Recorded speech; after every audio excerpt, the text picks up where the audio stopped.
Learning for literacy starts before your children are born. You may have heard of or even seen firsthand the ways newborn babies respond to their mothers and fathers differently than they respond to others. Newborns are born ready to learn and are often considered the best learners. The language and speech sounds made around newborns help them learn and grow, but that isn't the whole story.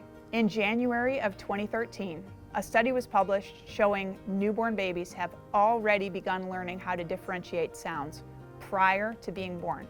The 40 weeks between conception and birth are marked with thousands of milestones that eventually develop a human able to sustain life independent of a mother. During the last 10 weeks of pregnancy, unborn babies are hearing their mothers and are able to differentiate the vowel sounds in her speech. Why vowel sounds? Vowel sounds happen to be the loudest units of spoken language, so the unborn baby locks onto them.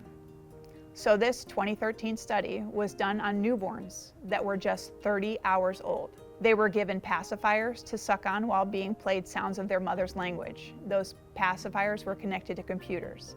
The pacifier sucking was longer or shorter for unfamiliar or familiar sounds, respectively. When the sound was unfamiliar, the baby sucked and sucked and sucked. But when there were familiar sounds, the babies were soothed and did less sucking. This showed that the infants could differentiate between the two different sounds. So what does this research have to do with you and your children? Here's what's super important. Everyone who interacts with your child impacts their learning. This includes you, your family, the neighbors, doctors, your congregation. And sounds are at the heart of that learning from the get-go.